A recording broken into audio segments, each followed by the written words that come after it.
Hello and welcome to this video. My name is Beth Martens and I'm here with Dr. Garrett Smith. We are today recording the second episode of Toxic Bile Paradigm updates, given that the first ones you did were, you didn't look so good or as good as you do now. Sorry, let me rephrase that. That was my main motive because you're such a good walking, talking, breathing example of your work. And some things have changed that you used to call this toxic bile theory. Now it's toxic bile paradigm because it's been so well proven, not just in yourself, but in hundreds of people that work with you, maybe more than that. And so this is part 2. If you didn't catch part 1, you will want to go back to it and go. So we're going to start off talking about the liver, which is always the central topic of toxic bile paradigm because it's kind of the end of the road, as we talked about last time.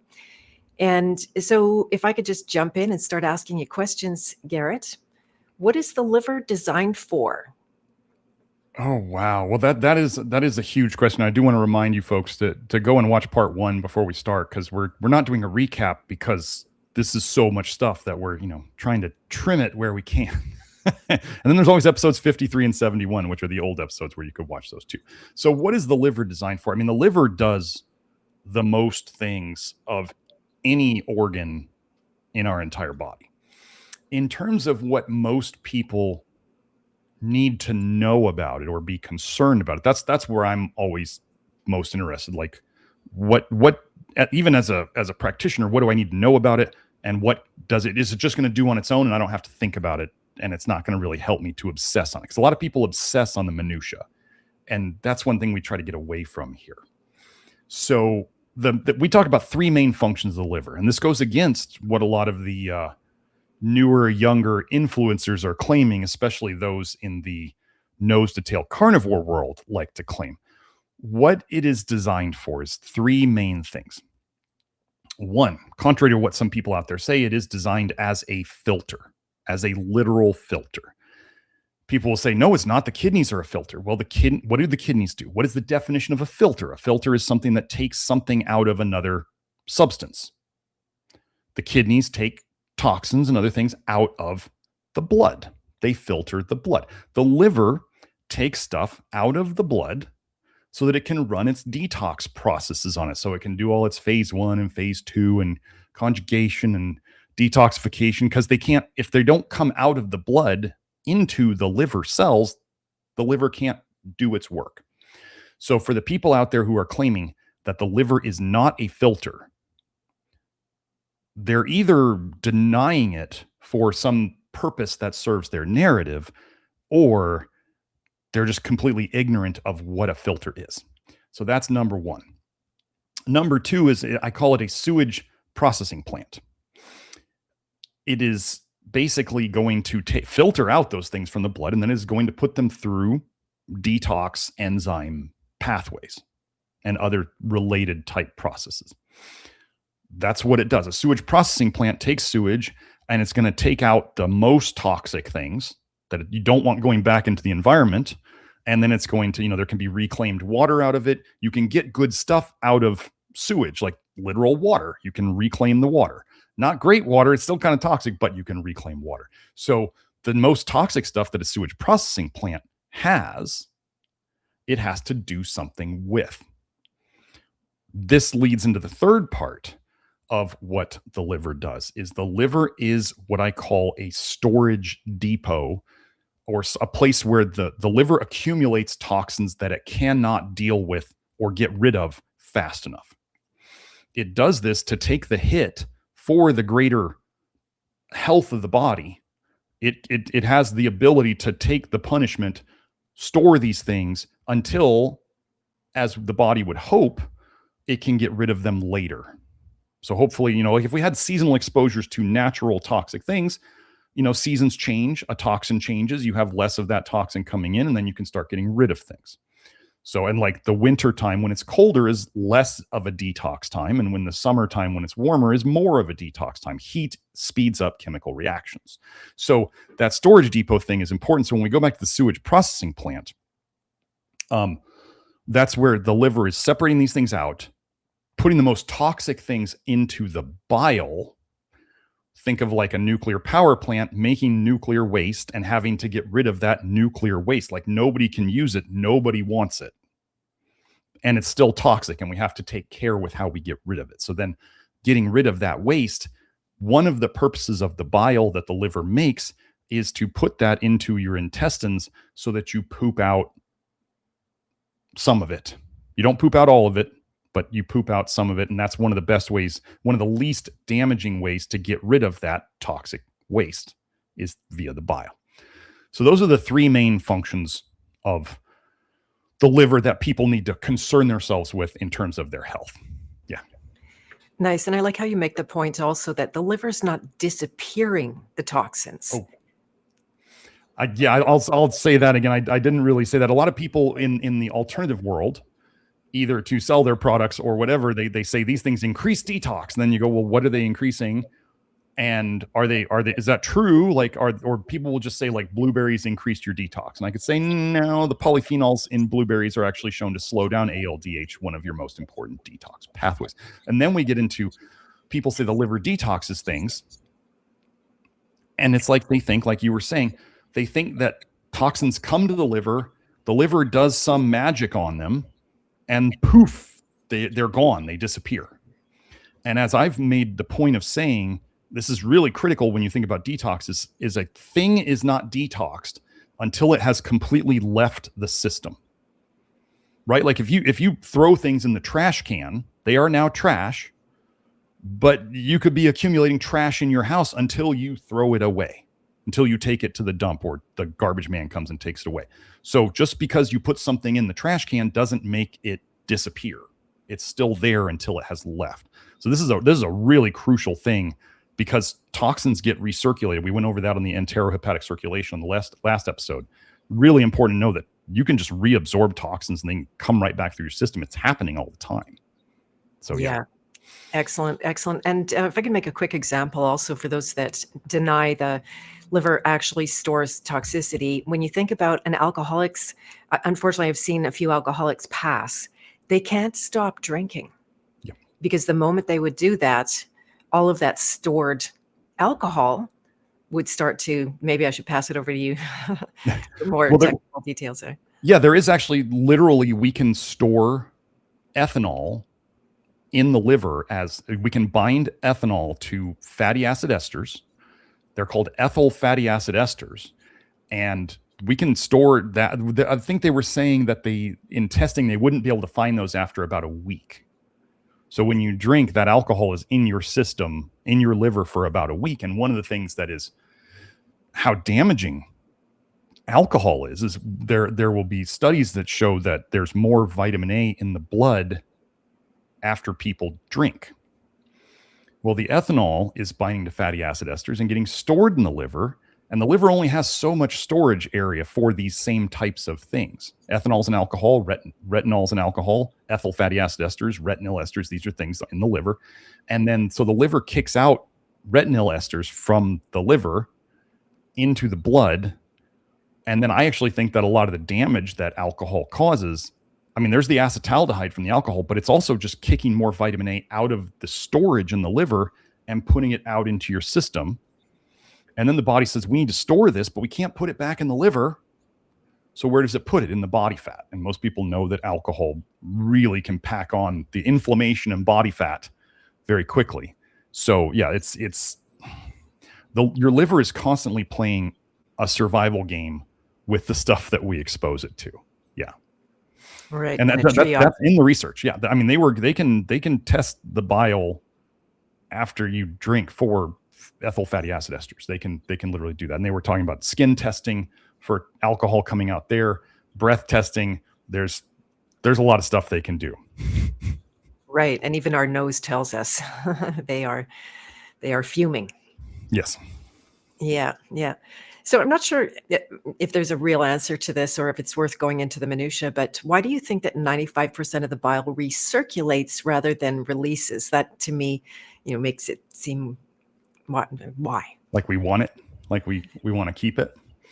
Well, so humans, I believe we are designed to be efficient, and we are one of the differences between how we live today, at least in the West, kind of in this abundance of everything, is we were designed to be functioning in a state of near starvation most of the time. And so materials are in low amounts. We don't have a ton of these things around. We don't have a ton of food around. I mean, why do people have these cravings or these desires to binge on fat and sugar when they come around? Because we're designed to be like thinking we're going to starve tomorrow. So if we have lots of fat and lots of sugar, we're programmed to like it a lot. And so we eat more of it because we don't know when we're going to see that again. The problem is today we have it breakfast, lunch, and dinner for some people, and it becomes a problem of abundance. So when there's not a lot of materials around, stuff that is important, we just recycle it. And the other thing about it is, so our liver makes bile, and our bile goes into the intestines. The design of the intestines is they are going to absorb stuff. It's kind of like your lungs. Like your lungs don't differentiate between good air and toxins in the air, fumes in the air that are noxious to you. It just absorbs things. Like lungs and your intestines are made to absorb. So is your skin.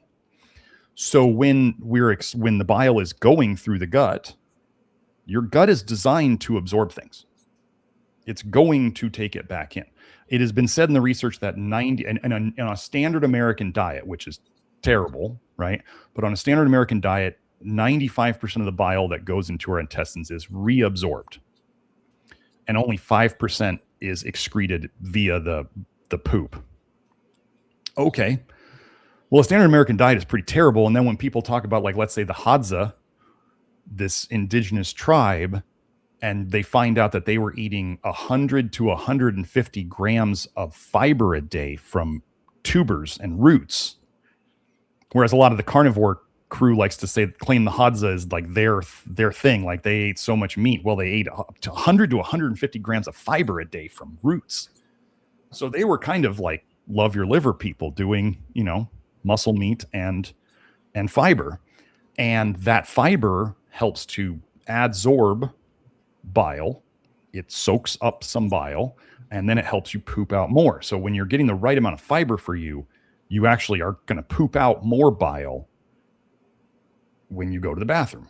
So, and then we can start moving out toxins. I mean, the thing was back however long ago you want to think humans have existed for, back, especially even before the end of the 1970s, like we were not exposed to near as many toxins as we are now. And the toxins have built up generation to generation. This is actually in the literature. We hand down toxicity and we hand down damage from the toxicity in whatever you decide to believe genetics are handed down as, because DNA is getting more and more suspicious every day. I just saw that they sent in lizards' DNA sample to 23andMe, and they came back saying it was a person. Oh no! So for people who want to trust DNA, it's pretty sketchy. So if they can't figure out that it's not even a human, how useful is it really? Anyway, so back to that, I think that we are designed to be efficient. And back in the day when we weren't exposed to as many toxins, we didn't have to. We could. I mean, bile is used for things. People tend to think that I'm anti-bile, and I'm like, no, bile helps keep certain bad bacteria or bad things from growing in your gut. You do need bile to help emulsify and absorb fats. And almost all food has some amount of fat in it. So there's that. And it does have purposes. However, we are really, really toxic as a whole. And that's the best way for us to get rid of it, is to increase the amount of bile that leaves us each poop cycle, if you will. So that's how it can be both. It can be both useful for us, and it can be a problem by being too toxic. Yeah. Okay, fantastic. Great answer. Yeah, then starvation is a really big issue, and they're always threatening us with it, and it stays in our consciousness at the same time. So I think that might be part of that. And people are starving for nutrients, so they grab at food, and they're still starving. Yeah. Oh, that would be a good thing to watch the MSG episode. As to like why people are craving certain foods is because their body wants more glutamate that they're not getting. Yeah. There you go. And so, what about enterohepatic circulation? What is the normal path of bile? The normal path of bile in the body. So entero, I think I went over this a little bit last episode. I think you did too. Kind of hard to avoid it, but entero means guts, intestines, and hepatic means liver. So entero, gut to liver, enterohepatic, gut to liver circulation. It's a loop. It's really supposed to be a fairly closed loop. And what I mean is this. So the liver is getting, it's filtering out toxins from the blood. It's got stored toxins in it, and it makes bile. And it's processing toxins. So it's going to make the bile. It's going to put this stuff in it. It's going to go into the small bile ducts within the liver itself. It's going to go into the bigger bile ducts, the common bile duct, and go into the intestines. So that's where it's supposed to go. That's the normal route. It's going to go through the guts, and some of it's going to be reabsorbed, and some of it's going to be pooped out. Well, the part that is reabsorbed, somebody was trying to get me on the finer details of this. The little blood vessels that take nutrients and toxins from the intestines, they come out of the intestines and they come together into the portal vein, which then goes into the liver again. And then, so the liver has now to deal with this loop. So the liver made bile, it went into the intestines are reabsorbing it. It's going back to the portal vein via all these little blood vessels, and then it's going right back to the liver. So it's this closed loop. The bile is supposed to mostly stay in that closed loop, except what escapes via pooping. So that's where it's supposed to stay. With Toxic Bile Paradigm, we talk a lot about what is happening when it is escaping and causing us problems, or when the bile is literally changing its composition or its recipe, and then whatever is leaking into the system now causes different symptoms. So that's the normal path of bile. The abnormal path, well, let's go into that real quick. The abnormal path of bile is what we call cholestasis. Cola means bile, stasis means stagnation. Bile stagnation pretty much means that the bile is going places that it's not supposed to. We've got research showing that the liver cells that make bile can be so damaged by the toxicity of the bile itself that they leak, and that goes straight to the blood that is collecting it around the liver. The little teeny tiny bile ducts within the liver can then have leaks. Then they feed into the big. So those two things together, the cells of the liver and the little teeny tiny bile ducts, any bile ducts that are in the liver, that's called intrahepatic cholestasis, or intra is within, hepatic's liver. So within the liver, bile leakage, if you want to call it that. Then we go into what's called extrahepatic cholestasis, which is anywhere outside of the liver itself. So extras outside of, yeah. So we have the big bile ducts. We have the intestines. People don't realize that leaky gut is caused by the bile literally eating holes in your gut. It can go backwards up into the stomach. The stomach actually absorbs bile directly into the bloodstream. They've got the research on that. So it can basically just escape multiple ways. And then once that bile that is toxic has escaped the closed loop that is enterohepatic circulation, you have now effectively self-poisoned yourself. You've poisoned yourself with bile getting into your blood. I forgot to say this earlier, bile is by definition the most toxic fluid in your body, because your liver is taking all those toxins it's exposed to and putting them into the bile its intention is to get rid of some of those toxins via pooping. And so if that toxicity, if you were to say, oh, you're leaking poop into your blood, somebody would be like, well, that's bad. That's not going to be good. And if we go, okay, well, you're leaking, I have called the bile the liver's poop in a way. If you're leaking the liver's poop back into your blood, you're going to have symptoms. And so that's how that kind of works. Good. And what about the gallbladder? How does it factor in there? The gallbladder is a little storage sac, a muscular storage sac for bile. So what the gallbladder does, I did a episode on gallbladder issues with gallbladder stuff for people who don't have a gallbladder. That's the main issue. But gallbladder is a muscular sac that, think of it as, it collects bile. The liver makes bile at a trickle, generally. So the liver makes bile at a trickle. You have valves that help keep the bile going up into the gallbladder. So the liver makes this trickle of bile that goes into the gallbladder. You could think of it as almost like, if your sink, your sink is running at a drip.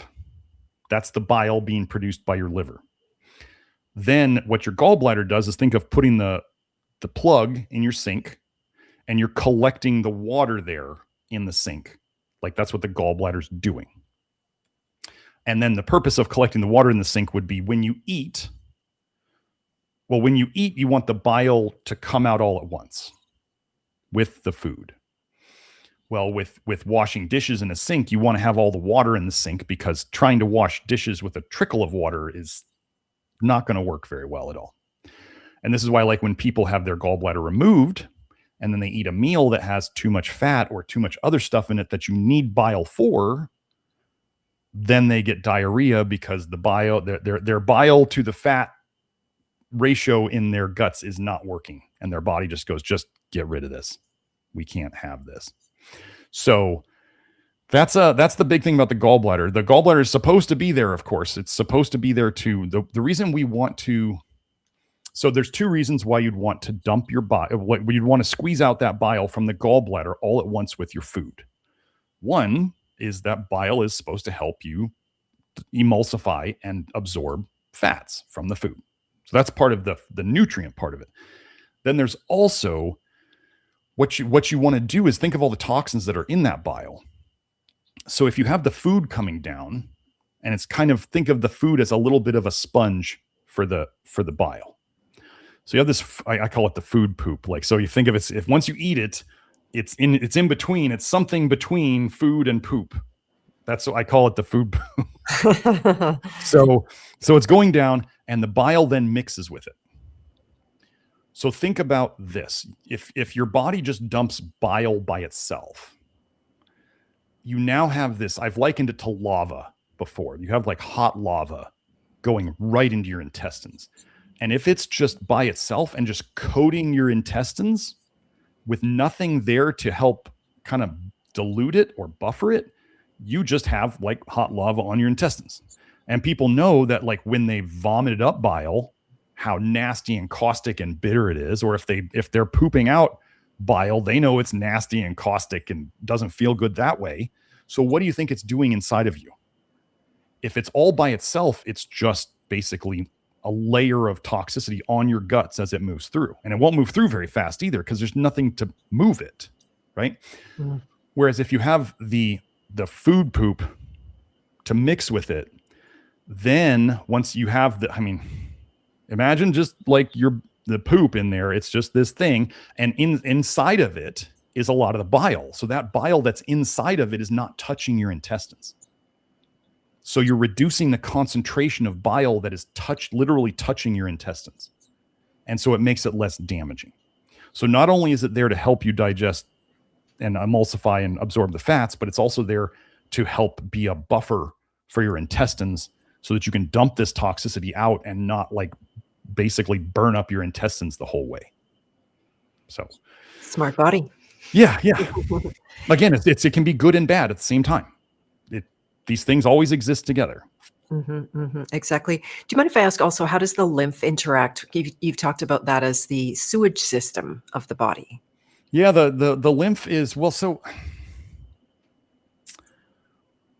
I do think, well, what we've seen with people, we've had a lot of people who, come to us with, let's say, hard lymph nodes, or they know they have lymph issues.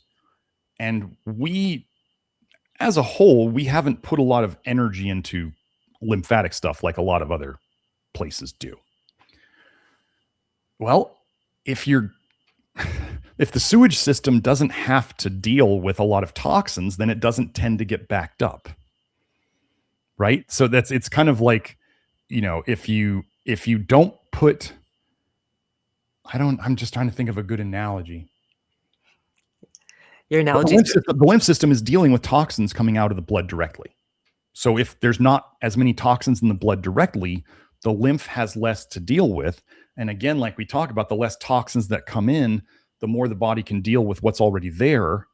And then it can catch up and clean up. And that's what we see with people's lymph systems, is that they they become less of a problem because there's just less crap filtering out into the lymph itself. So again, it's just, again, if we put less toxins in the system to begin with, then everything can start catching up, because that's what it does. That's its intention. That's its design. So yeah, we don't, I mean, we've talked about the big six lymph kind of thing from Perry Nicholson, which I think is great. There's lymphomyosat, a kind of combination homeopathic that can help get the lymph moving. But still, if people are just constantly putting toxins in, that's what caused the lymph problem in the first place. Problem's likely going to come back. So and lymph also is the biggest thing that people aren't doing to move their lymph is exercise. Mm-hmm. Moving their body, even low intensity. As if people watch the Greg Mushin episode that I had on, he's really big on looking at all the research on low intensity, like even the lowest intensity movement, as much of it as possible during the day, is super helpful for all aspects of health. And then if we go, well, what does that do? Well, I mean, contracting your abdomen helps squeeze your liver a bit and helps squeeze all the stuff inside of it. And then it also, the gravity and the muscular contractions move the lymph. So you're just moving the garbage better through the system. And then you're also oxidizing it, because exercise brings in more oxygen, movement brings in more oxygen, and the oxygen helps to oxidize toxins. So it's all just very helpful. But yeah, the lymph we may do some more stuff on lymph. However, I think one of the problems is when people obsess on their lymph and then they don't work on the liver, which is what is either, feeding more toxicity to the lymph or helping reduce the toxicity that's going to the lymph. So very good. Thank you for that. And so how do toxins slow down bile production in particular?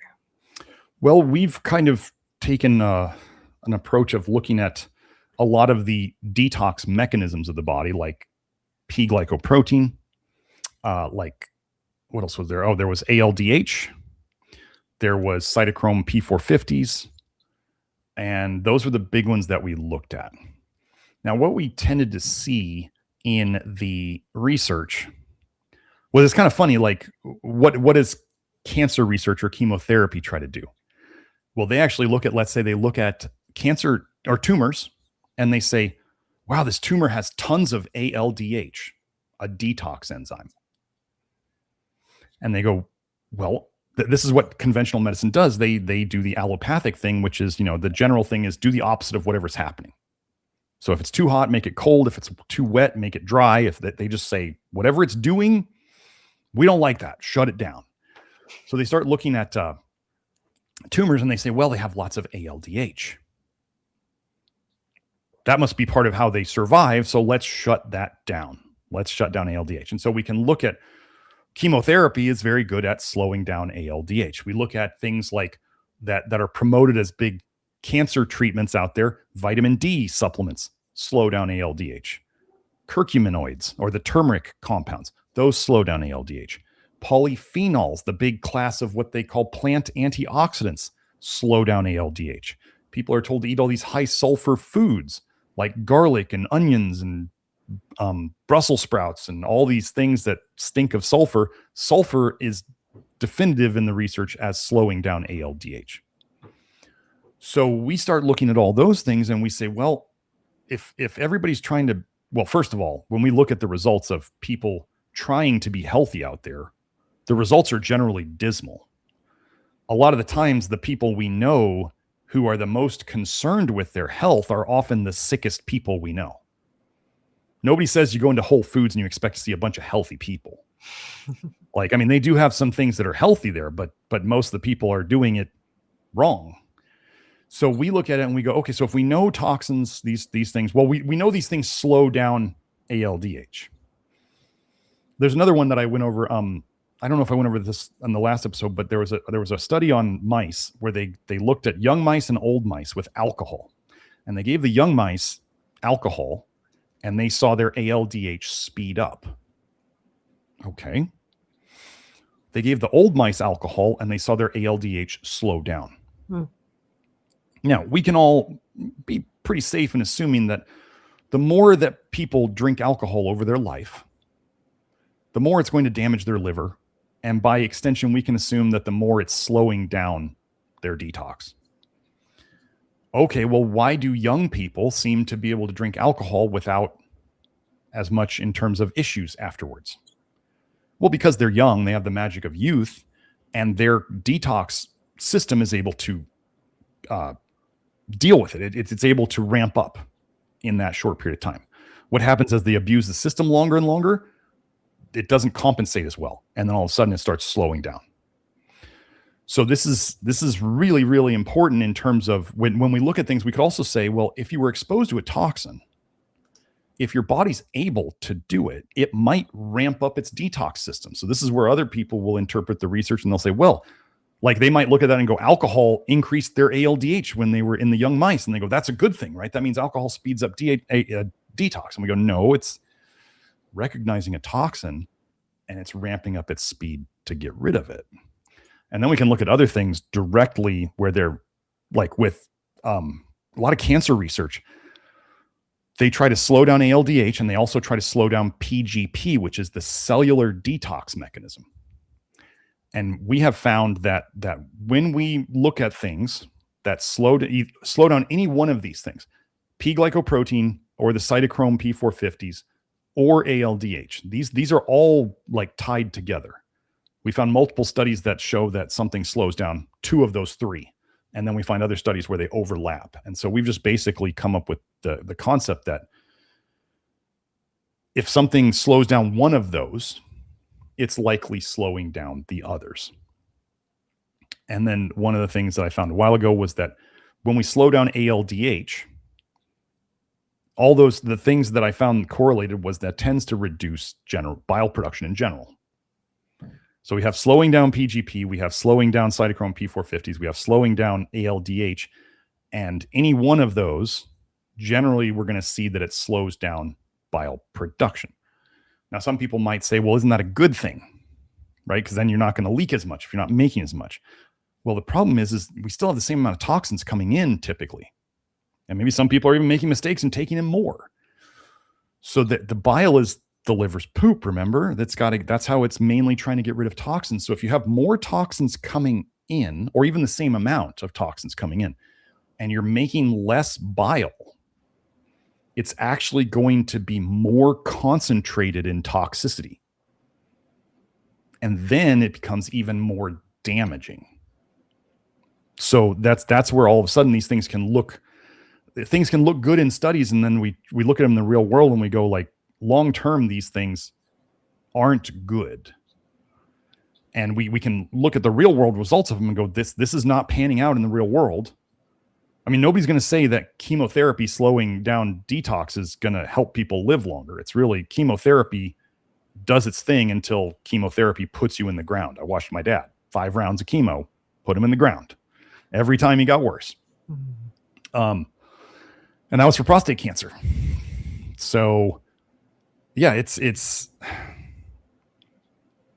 we can look at a lot of the stuff that conventional medicine does with pharmaceuticals and what their goals are. And then also the mainstream alternative stuff where they're like pushing the antioxidant theory of health. And the detox system is oxidative in nature, generally. Our body doesn't make antioxidants because our body has to balance it out. Our body knows how to balance it out. However, we had this garbage antioxidant theory of health come around where everybody's eating tons and tons of plant antioxidants or mega dosing supplement antioxidants. And the detox system is oxidative. So an antioxidant is going to, by definition, slow down your detox. So then what do I say? I say these polyphenols. I mean, phenol, the word phenol, if you look it up, is toxic. So then we have polyphenol. And then people are going to go, no, this is now healthy for you. It's like ethanol is an alcohol and retinol is an alcohol. And they go through the same detox processes. And then people are going to say, well, this one's a vitamin and you must have it. And this one's just a toxin outright. There's nothing beneficial to it. So we start going, let's try to stay consistent in our application of these ideas. Like aldehydes are generally toxic. That's not argued. Acetaldehyde from alcohol is what gives you hangovers and what will kill you. Retinaldehyde, a form of vitamin A, is thought to be necessary for you to see. So now all of a sudden we have the class of things that's toxic, but all of a sudden there's these massive exceptions that you need it to live. And yeah, it's just, I don't know. We're just trying to use a different set of logical applications to health than people have in the past. So that's that. Yeah, it's so funny how all of what you're saying should be sense, but because we've taken in other information and made it a belief, right? Not actually filtering it through our sense, then we have a bunch of garbage in there. Yes. Another level of detox for sure. And so, what are key areas and tissues in the body that could be toxic enough, or that the bile could be toxic enough to actually eat through? I know we Yes. talked about leaky gut a fair amount last time, but I Yeah. know there's more. We talked about it a little bit. Like, yeah, so the liver cells that make the bile, that's I went over that. Then there's the little bile ducts. And so basically the bile ducts, when most people hear about cholestasis, they only think of the bile ducts, if they even go that deep. And so there's little bile ducts in the liver, and then there's the big bile ducts outside of the liver. But then we get into leaky gut, and then we start seeing things like, so what is an ulcer? An ulcer is a literal hole being eaten. So you could have, in the earlier stages of leaky gut, you could just have between the cells, those tight junctions getting loose and things getting through there. Well, what happens as it progresses? Then we start getting things like called ulcerative colitis, right? An inflammation, the itis is inflammation, colitis is colon, right? So inflammation of the colon that has literal ulcers in it. And we're eating holes. So that's where leaky gut turns into literally eating holes.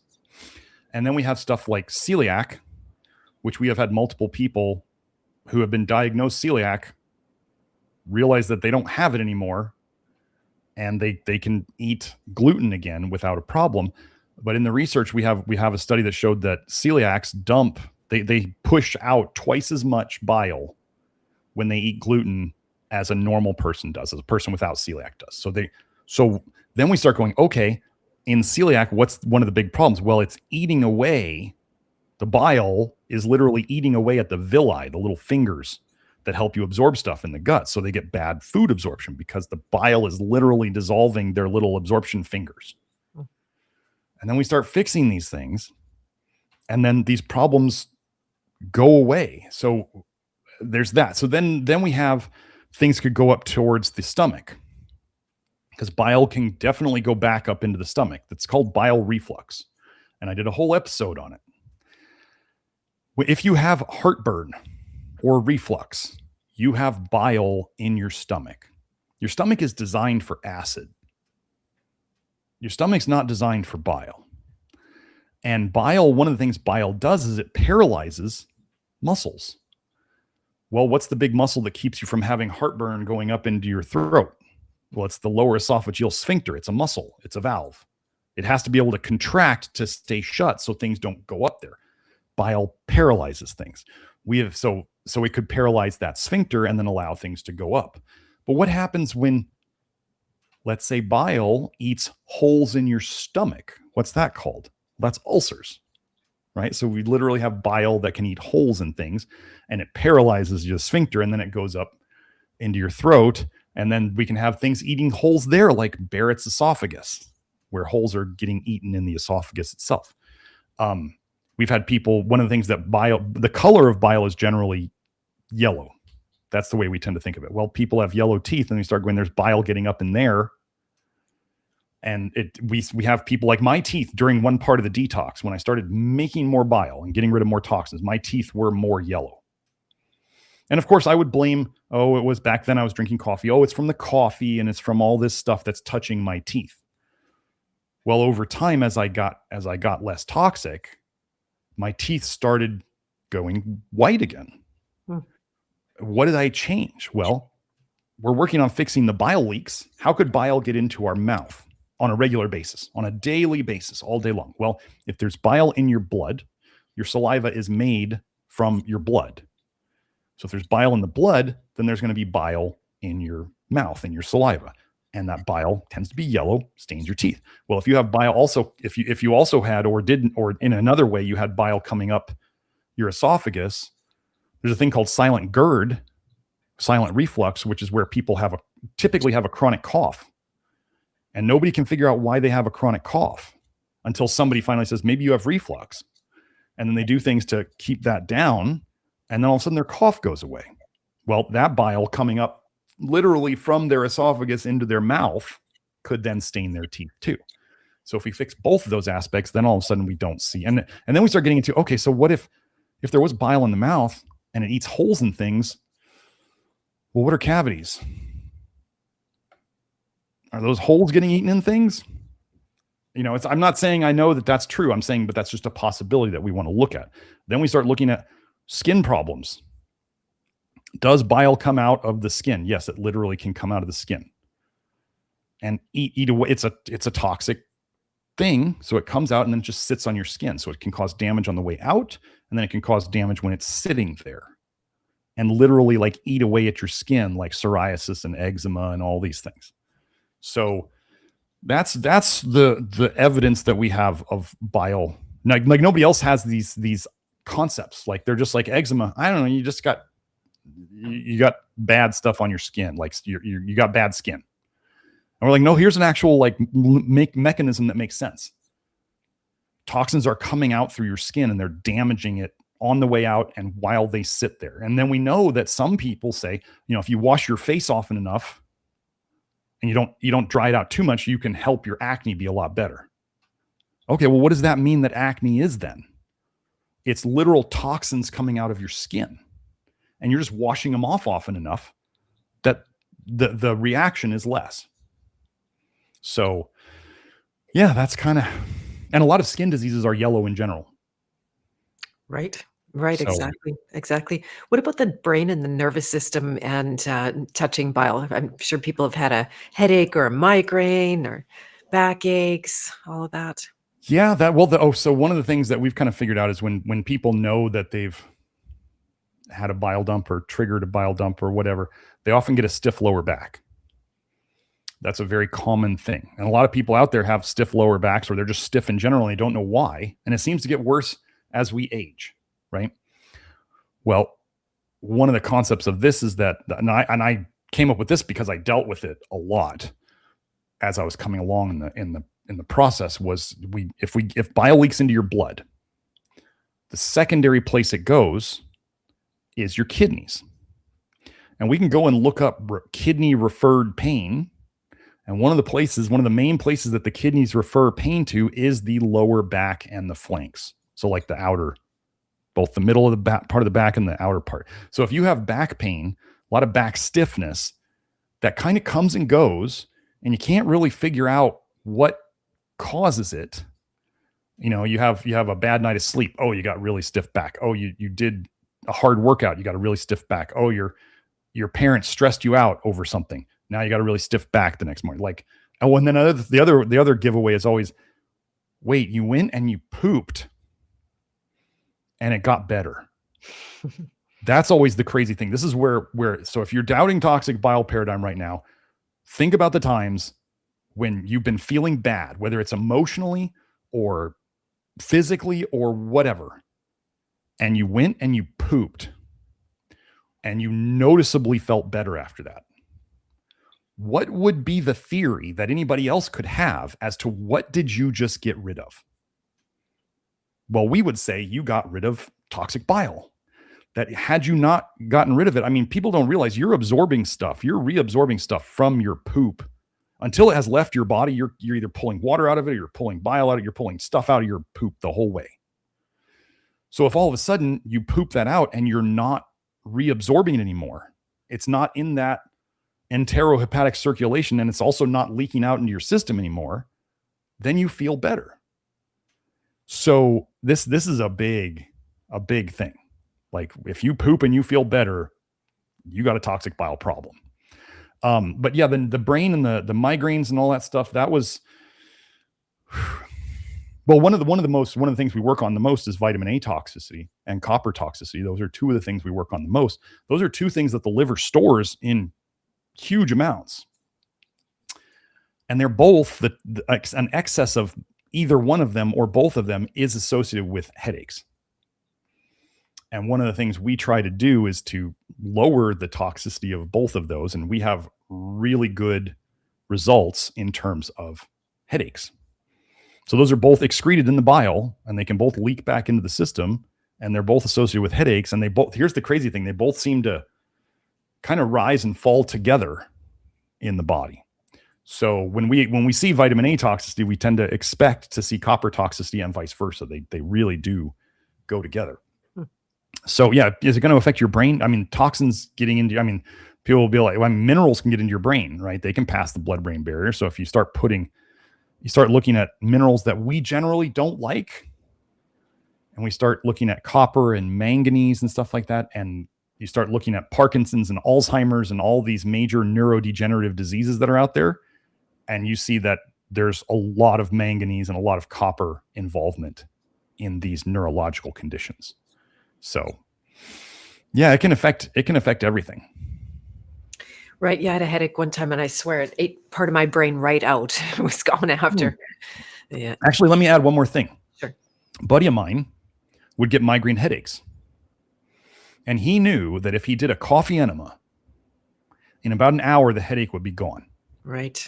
Well, what does a coffee enema do? A coffee enema does two main things. One, it's going to induce basically diarrhea. But two, the coffee itself induces a big squeeze of the gallbladder, and it helps you put a bunch of bile down into your intestines that you then induce diarrhea to get rid of. So if we were to say that his migraines were caused by toxic bile recirculating, going up into his brain, and he couldn't, it was going to be in that loop. If he didn't do anything about it, he was going to be in that toxic bile loop until his liver could catch up. However, he found a way to short circuit the loop, which was to induce a bile dump into the intestines by doing a coffee enema. And then the coffee enema also induced diarrhea, so he would poop out that bile all at once. And so he was able to short circuit the bile loop and get out of the situation faster. So that's just another evidence of what we're doing. Nice. Yeah, I've become a very, very big fan of niacin enemas because I'm super sensitive to caffeine. So yeah, they work. I literally can go from feeling like I'm having a bile dump and tired and a little bit sick or something, and that post enema, I'm like, oh, $1 million! I've got tons of energy and feel happy. So. Yeah, the research with that niacin enema, where Kelsey posted the research on, I think it was ulcerative colitis, and you look at them before and after pictures of the niacin enema guts, and it's outrageous, the differences. Like, it's totally healed. So. Yeah, good stuff. Very good. And so how can you measure bile in the blood, and would blood tests be worthwhile to show that? So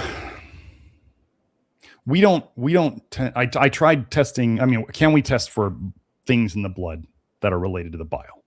Yes, we can test for bile acids. Like, I'll go by what LabCorp offers because that's the one that we have the most access to. They can test serum bile acids, which tests 2 bile acids and the total of them. Then you can test fractionated bile acids, which I think tests 4 different bile acids, and then it gives you a total of them. So you can test for the equivalent of 6 bile acids in your blood. Well, in the research I've done on bile, which is a bit, I've found in the research that there's at least 56 different bile acids. Okay, so we can test for 6 of them. Okay, that's something, and that may be the majority of the bile acids in the blood. However, I used to say 55, but then the 56th came about because when, for whatever reason, they were analyzing the blood of newborns who went into septic shock, and they found a new bile acid. So when we have newborns who are in septic shock, they have a bile acid that they'd never seen before, and so we added that on to it. And then we start going, okay, so, well, that one bile acid would be kind of important if you were going into septic shock. Like, that would be kind of an important one, even though it might only be in a tiny amount. So anyway, we get into the bile acids, and bile in your blood there's a circadian rhythm to bile. So there's two main rhythms to bile.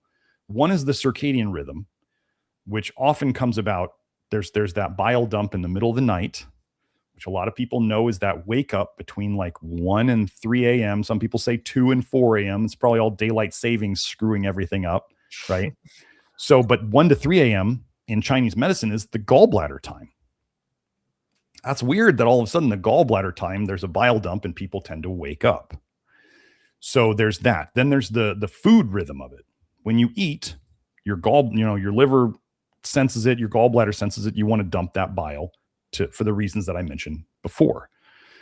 So what that means is that just like, okay, as an example, I know with like testosterone, if I wanted to go get my testosterone measured in my blood, I know that the earlier in the morning I do it, the higher it will be. Like men's testosterone is the highest in the morning when they wake up, and then it just kind of goes down through the day and it goes through the night, and then it kind of spikes up again in the morning. So when you test your testosterone during the day, it's going to massively improve. Like a guy could manipulate this in a way, like let's say he wanted to get TRT, he wanted to get a prescription for testosterone. Well, he just goes to the lab as late in the afternoon as possible, and his numbers will be as low as they're going to be that he's able to measure. So with what I'm getting at is with bile, like if you wanted to manipulate it, you could go and eat right before you went in, eat a bunch of fat, dump a bunch of bile, leak it into your bloodstream, and then see that those numbers are higher. Or if you didn't know any of that stuff on how to manipulate it, then you may just be going in and making things look better or worse without knowing what you're doing, which is what would we expect from most people.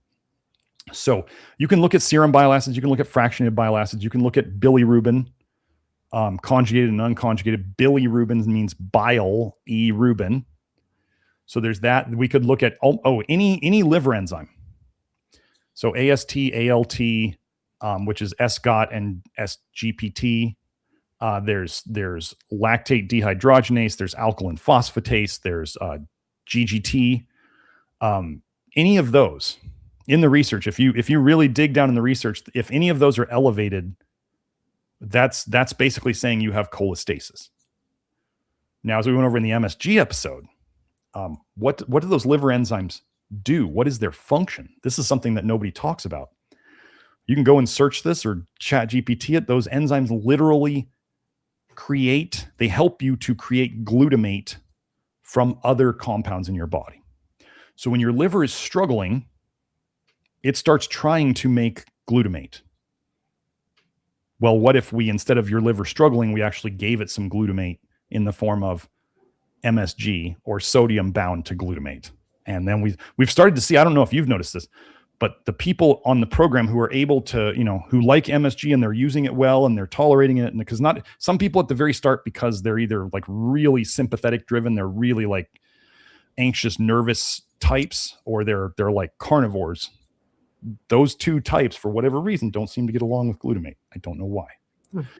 However, the people who have been started to do the MSG and they're really doing well with it, I know I've noticed this, Kelsey's noticed this, some other people have noticed this since we really started doing the MSG in the program.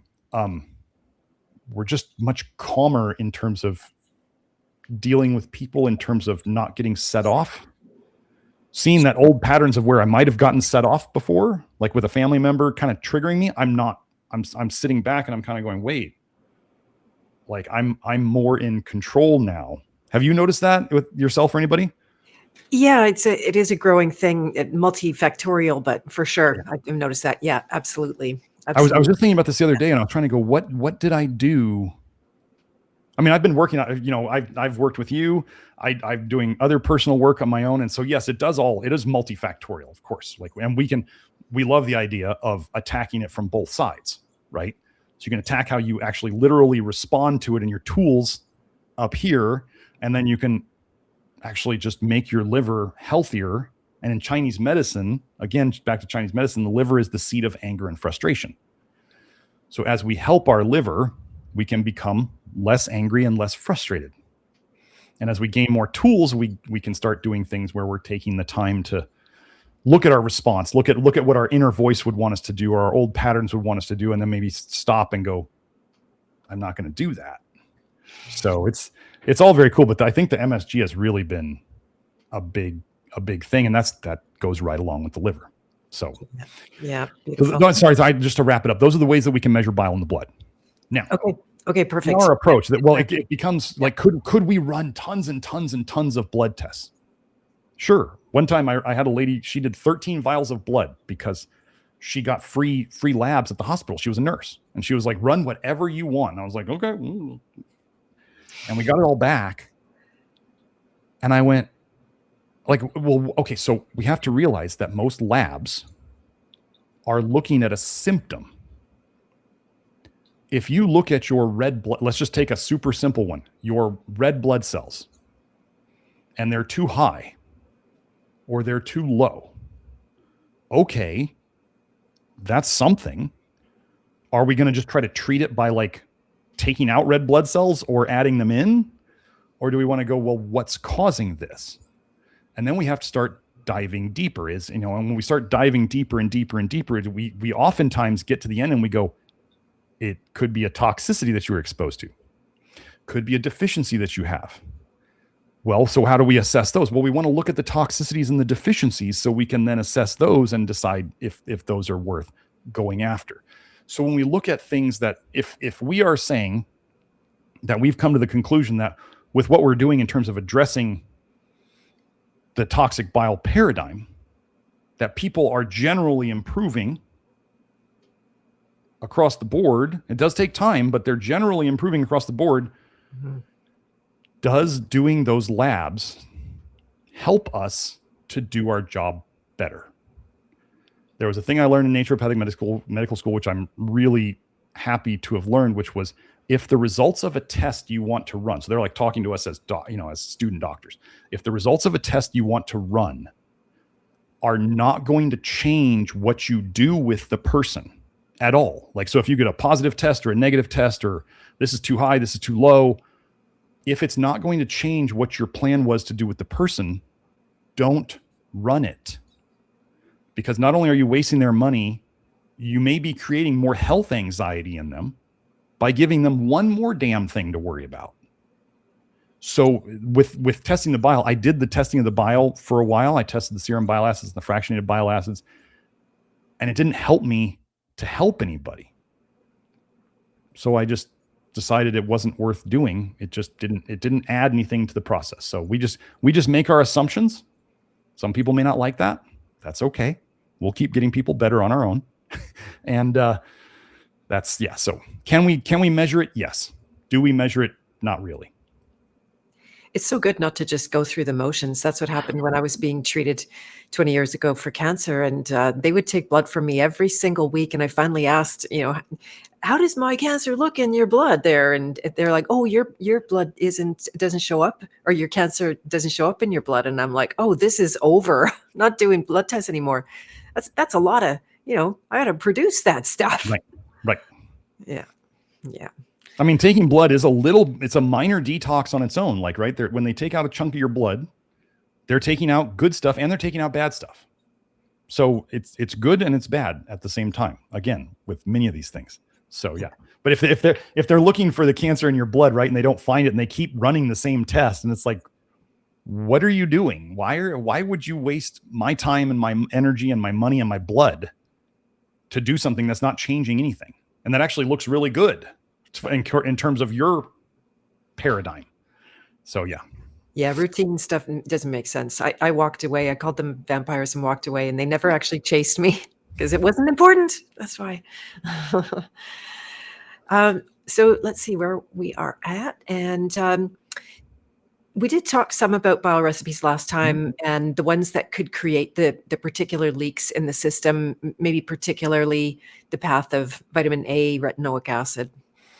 Yeah. Let's go over that. So, well, when we're talking about the bile recipes or the bile acid composition, that's the fancier term. So if you're ever looking up, if you want to search on PubMed, type in bile composition. What we're talking about is like, if you're talking about a recipe, we're talking about what went into making it. What are the different components of it? Some of these components are more damaging. Some of them are less damaging. There was a study on thyroid conditions. This was where the bile acid recipe really started to hit me hard, where they had people who had normal thyroids, they had hypothyroid people, they had hyperthyroid people, and they had hypothyroid people who were medicated with thyroid hormone. They all had a different bile acid profile, except the people who were hypothyroid and medicated with thyroid had the same bile acid recipe as the normal thyroid people. So the thyroid hormone was doing something to change their recipe. And people would say if they're hypothyroid and they take thyroid medication, they feel better. What is it that's doing it? Is it the thyroid hormone itself, or is it how the thyroid hormone is affecting their bile? We don't, I'm going to say, I don't know. Other people might say, oh, well, it's obviously thyroid hormone. And I go, okay, maybe there's lots of people out there that we are getting them. We're getting people literally, they're taking themselves off of their thyroid hormone. This is like unheard of in most places. We are helping people's health so much that they are literally able to reduce and then stop their thyroid hormone. We are not treating their thyroids. We are treating their liver and their bile. So now that might make people look at that thyroid study a bit different. So the bile acid recipe. So one of the things that I like to talk about in the bile is vitamin A as retinoic acid. This kind of is going to go with the next question you're having. Retinoic acid is used in aesthetic cosmetic medicine as a chemical peel. They call it a yellow peel. There's that color yellow again, right? And what it does is it literally dissolves the upper couple layers of cells, and it also triggers your body to speed up production of the cells underneath it. Okay, now it may make people's face look a bit more like a baby's butt for a while. However, just like what we see with people who take, let's say that's like a stimulant to the skin. It's almost like a drug stimulant to the skin. Well, what happens to people who take too many stimulants, right? It's not good when they're taking stimulants or like amphetamines or all that stuff. You burn out the system. So what happens if you're burning out your skin? You're literally burning it off, and then you're making it reproduce too fast. Well, it's gonna get tired, and it's not gonna be able to do that as well. And then you find these, especially women, who are addicted to putting retinol on their face or doing these chemical peels or doing other retinoic acid products to get it going. So, but that dissolving the top layers of cells is super important for what we're going to go into now. So imagine you have retinoic acid in your bile. Okay. We just talked about it. So in the paper it was a paper written for dermatologists. And this one dermatologist was talking about using a retinoic acid peel, a yellow peel, to induce, the term he used was to induce controlled wounds in the skin. He's literally saying we're melting off parts of your skin. We know the amount we should use to only do so much damage. And it's going to do this process and make you look like smoother skin for a while. Okay, so then now we get into if there's retinoic acid in the bile, so the liver cells that make it, the little bile ducts, the big bile ducts, the gut, the stomach, we talked about ulcers, we talked about leaky gut. Well, imagine if you have an uncontrolled amount of retinoic acid coating your intestines every meal, basically. And it starts eating away the upper layers of cells of your intestines. Do we think that this might possibly cause leaky gut? Do we think doing this over and over again could cause things to dissolve, like the villi in celiac disease? Holes in the stomach, holes in the intestines. Yes, I mean, this should be fairly simple. Like, we're literally taking a chemical peel and applying it to our intestines multiple times a day. And like we were saying, we've helped people to fix their ulcerative colitis. We've helped people to fix their celiac. We've helped people to get rid of these problems. And what we're doing is one of the biggest things we do is we reduce the amount as much as we're able to of vitamin A in their diet. And that's one of the driving things that we do. So we're removing the chemical peel.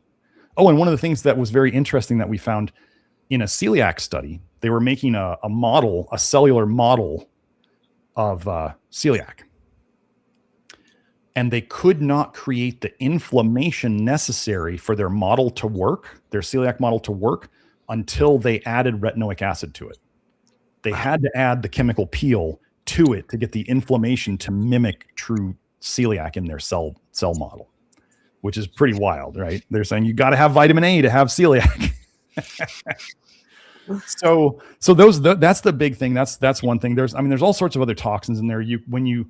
When the bile goes into the intestines, the bacteria, the gut biome gets a hold of it. And then the gut biome is going to be either certain bacteria are going to be fed by that bile, or they're going to be suppressed by that bile. Well, certain gut bacteria, so think of it as the more toxic the body has. It's too bad that we have these, but there's lots of vicious cycles in the body. So if you have toxic bile and it goes down into your intestines, the toxic bile is going to feed what I'm going to call bad bacteria, because they love it. They're like, oh my gosh, this is great. So they start taking that bile and they can turn the bile acids in it from primary bile acids are made by your liver. The gut bacteria, once they get a hold of primary bile acids, can turn it into secondary bile acids and even tertiary bile acids. So they can put it through several processes. And generally in the research, when you look at it, secondary bile acids and tertiary bile acids are the worst out there. So if we assume that the more toxic your bile is, the more it's going to feed the bad bacteria, the more it's going to make secondary and tertiary bile acids, which are then reabsorbed by your gut and go back up to your liver. And now your liver has to deal with even more toxic bile acids than what it pushed out. Then we get a really nasty cycle. And the way that we help get people out of it is, well, let's stop putting in the stuff that's feeding the toxic bacteria, that's making the bile more toxic. And that's also feeding the toxic gut bacteria in that loop. So the bile is the part that people they'll talk about the gut biome all day. They'll talk about the leaky gut all day, but they don't really talk about what causes it down at the root of it. They'll just say, take this stuff to kill the bad bacteria and take this stuff to feed it. Like take mega doses of glutamine, which is really just a glutamate with an ammonia on it. That's what glutamine is. So why take glutamine and add ammonia to your system when you can just take glutamate? But yeah, that's the bile acid. Well, so let me just cover one thing, because this is kind of a new concept that I'm working into the paradigm.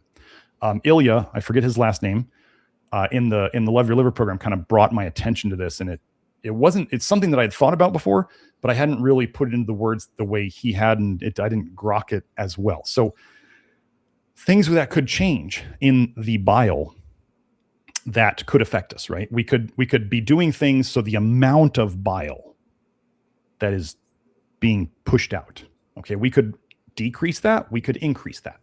Right. So think of it as if the recipe stayed the same, you could have more of it or you could have less of it. Okay. Now, what if the things we do are either dumping more of the toxicity from the liver or other tissues into the bile or the blood, or dumping less? So the bile itself could be the same amount coming out, but it could become more toxic or less toxic. Those are two of that addition of that, maybe, because like, let's say somebody, we know that the amount of bile in your intestines can affect how well you poop or don't poop. Well, if all of a sudden you're pooping a lot more, there might be a lot more bile in your guts, or it could be something changed in the recipe. Like when people take zinc, let's say zinc is very good at kicking copper out of the liver. Okay. So a lot of people, a fair number of people can have negative symptoms from taking too much zinc. Yeah, you've had that. So they have that. And so did the zinc necessarily change the amount of bile they were making, or did it kick more copper out? And there's more copper in the bile. So if that leaks into the system, they get those symptoms. So does it still fit into the two words of the paradigm, right? Toxic bile. So it still fits in completely. It's just another concept of, it may not always be the amount of bile. It may be the recipe, which is exactly what we're talking about. Very good. And so why should people not do things and take things in order to make your bile dump? Kind of pumping the brakes principle I've heard you talk about. Yeah, this is the biggest thing. So if you're new here, and this is, maybe your second episode watching this, This is a really important concept because, okay, the biggest thing that people have to learn in this paradigm, in this approach, is when they've pushed too hard. It's a very challenging thing to learn because people oftentimes, I mean, we get some of the sickest of the sick people, and we can help them if they listen to their body and they follow what we say, especially about not pushing things too hard. The worst combo we get for people when they're new is they've been really sick for a really long time, or they're just the hard charging, like, I'm going to push the pedal to the metal on everything and be like the fastest person to ever detox and get better ever. And so but those can be the same people. A lot of times people are really sick because they've always pushed too hard. And when you have toxic things that you're taking, let's say, and you push too hard, then you get extra toxic, right? I mean, Kelsey was making copper jewelry with bare hands for a while. So she was just absorbing copper through her skin like all day. And we're still working on fixing that. So anyway, we were so pumping the brakes. So like, let's say things that people like, okay, let's do two examples. One would be soluble fiber. We like soluble fiber in general. However, this is the rub. This is the good and bad. Soluble fiber tends to increase bile dumping. When you eat soluble fiber, you dump more bile. Okay. That's in the research. Okay. So then we have soluble fiber also adsorbs, which means it kind of soaks up bile. Okay. So then there's going to be people who are making more bile than others, and there's going to be people who are making less bile than others. And what we need to figure out is when a person eats a certain amount of, so when people read my soluble fiber articles in the Love Your Liver program, they often just jump right in and they're just like, I'm going to eat oatmeal for breakfast, and I'm going to eat beans at lunch, and I'm going to eat whatever, something else high fiber at dinner. And all of a sudden they're like, I don't feel good. Yep. Been there. Yeah. We all have. There was a time when I tell people like to not even go over 30 grams of soluble fiber a day now.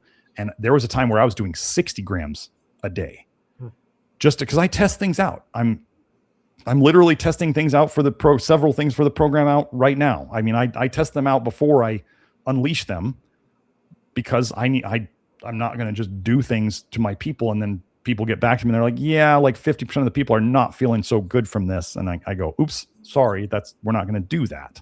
So that's why I like to, I'm fairly sensitive and fairly observant on myself. And then I can have my trusted insiders do some of the testing with me.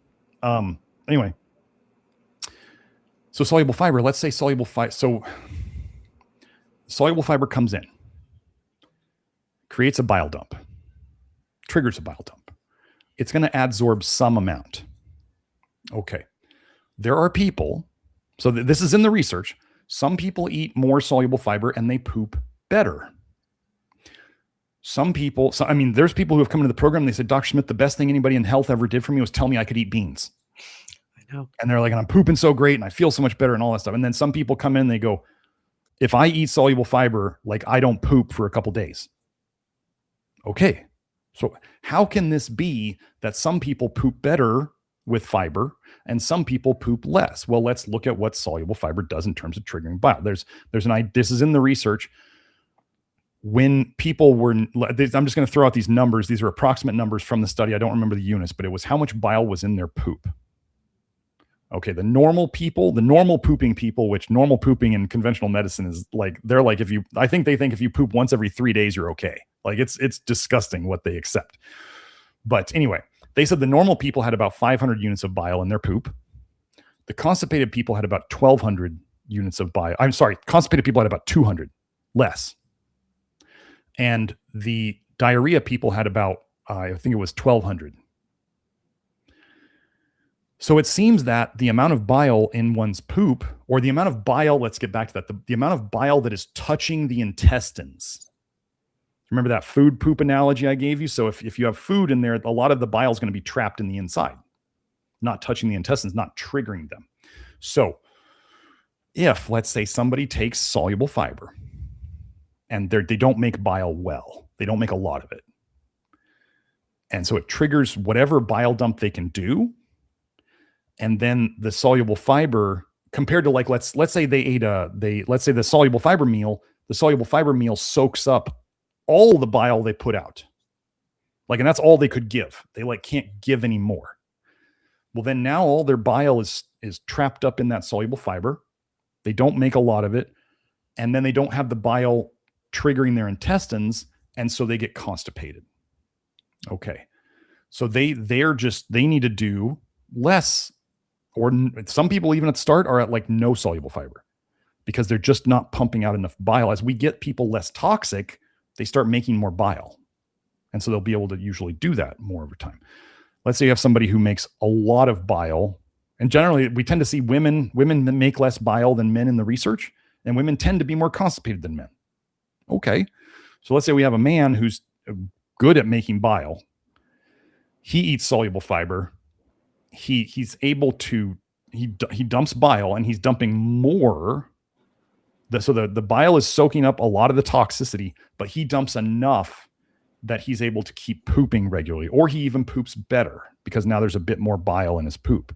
And so he says soluble fiber is the greatest thing that ever happened to me. And these women, typically women, are going, I'm not pooping well, and the soluble fiber makes me poop less. So we have to look at these things as, we have to gauge it for the person. The person needs to know. This is why when some people wanted me to make a short video on toxic bile paradigm, I'm like, I can't, because I have to explain these things so you understand it, because there's the good and the bad. And we can't just say, we don't do protocols. So we don't just say soluble fiber is good, shove as much of it as you can in your pie hole. Like that would be great. I could turn off my brain and just tell people a protocol. We don't do protocols. We're trying to help people learn how to deal with their body. So at the start of things, or zinc, like we just talked about, zinc dumping copper either into the blood or into the bile. And then it leaks into the system, and the copper really wreaks havoc in the system. So that would be another example of, if people, let's say, that's why we make the zinc liquid drops, is so people can do their dosing. They can change their dose by 2 milligrams per drop, instead of having to take the typical supplements out there that are like 30 milligrams a pill or 50 milligrams a pill, because those can really jack people up. Like if people are really copper toxic, they can't take anywhere near those doses. So we're trying to say, I'm ratcheting people back. Anybody who watches my Q&As, people are saying, I have this issue. I've been trying to do these things, and I've been increasing. There's always like, I've been increasing this, or I added this, and now I don't feel good. And I'm like, okay, let's ratchet it back. Let's pull off the things, or knock down the doses that you did recently that seem to be related to this new issue. But here's the kicker. You can't know what too much is until you get there, right? So you kind of that's why I tell people to go up slow, is so you give yourself time to catch when you've gone too much, and you're not going like whole hog, taking, where people just jump in with, let's say, 1 keystone minerals, which is 30 milligrams of zinc and 150 micrograms of selenium and 150 micrograms of molybdenum. And so they're adding, and then they might even take the keystone minerals with niacin. And then they're adding 4 new things at like a good solid dose, that any one of those could be too much for them. And then I always tell people, like with mixed supplements, that's why we don't make a lot of mixed supplements, but we do make keystone minerals, is that with a mixed supplement, if any one thing in it is not getting along with you, or it's pushing detox too hard, you got to stop that thing or take less of it, because unless you get the individual pieces, which we also make, so people can do the individual pieces and figure it out. Telling people to not push too hard is the biggest part of my job, because everybody wants to go faster and everybody wants to be better. And we are dealing with decades worth of toxicity, and we're getting people out of it in 2 years, 3 years, 4 years. We're getting people out of their major problems for good. And then they know what caused them, and they don't ever have to go back unless they choose to. People always ask me, can I eat vitamin A again after this is all over? And I say, well, could an alcoholic quit drinking and then drink alcohol again? They can. It might go really, really bad, really, really fast. So maybe you take it very slowly once you're all better and you see what you can tolerate. And I have people who tell me, a buddy, one of my longest standing clients told me, he's like, well, my brother makes homemade like brick oven pizza. And he's like, and I'm not going to not eat that. He's like, it's amazing. I'm going to eat it. But he says, he's like, I know if I eat it too often, the symptoms come back. So all I need to do is stop eating it. And over the next couple of days, it all goes away. So this is one of the most empowering things that we do to people, is we teach them what is most likely behind their problems. And then they also get to observe it. And then they get to choose whether or not they keep doing it or not. So, yeah. Yeah, beautiful. Yeah, I'm smiling because the Christmas holidays just passed, and I could get away with one dinner and two dinners and three dinners, but at the fifth dinner, it's like, oh, feeling it. Yep. Yeah, exactly. And just it really is the foundational thing. I know I'm humbled over and over again over the months that I've done this around the slowness. I watched somebody go, "Oh, I just ramped up my MSG to half a teaspoon a day, and I'm doing so great." And I literally get lust for that. And I start speeding up, and then I gotta like start, gear back, because I was doing fantastic before I had that lust. Right. Though the Goldilocks principle, we kind of mentioned, I don't know if we mentioned that in the other one, but you're looking for, not too hot, not too cold. You're looking for it just right. And that just right is different for each person. And that's one of the things that we respect the most about human individuality, is that, well, it's kind of like we look at people as, in a certain way, I use a lot of car analogies. And so we look at people as different makes and models of cars. Like, we're not including electric cars here. We're just talking gas cars. Like, they use different types of gasoline, but it's all still gasoline. They have different spark plugs in them. They have different belts in them, but they all have spark plugs and belts. Like, so they're similar but different. And so if you want a car of a specific make and model to run the best it can, you need to use the right parts for that. You can't just take a belt off one car and put it on another. It's probably not going to fit. Even if it works, it's not going to work as well as it could if it was the exact right part. So that's a big thing. And the complicated, it changes over time as you detox, as you get less toxic. So then you're going to have to make new adjustments again. Yes. Yeah. And I just want to repeat that you say so often, it's a marathon, not a sprint. Very much so. Yeah. I tell people one of the things I've used in my exercise stuff and also in this is two words, which is settle in. Like, it's fine. It's kind of, you could think of it like endurance, like activities or endurance racing, where you find a pace that you can maintain and you settle into it and you just go, okay, this is the pace, and you're just there and you're okay with it. If you push harder, you're probably going to blow up. And if you go really slow, then you're just going to be wondering at the end, I could have given more. But still, if you go slow, like the rabbit and the hare, or the tortoise and the hare, right, you're still going to finish, and you may finish better off than the people who destroyed themselves pushing too hard and blew up like the rabbit did, or the hare, whatever, Very good. And let's see if we've covered much of this yet, or even all of it. Why do you compare toxic bile to a dam when too much water builds up behind it? Yeah, I've called it that, or there's also been the bathtub analogy. Somebody just gave me another one about like the trash accumulating analogy. And so the idea is just, okay, so we have lots of things. We inherit toxicity and damage from our parents. Love them to death, but they still gave us good and bad.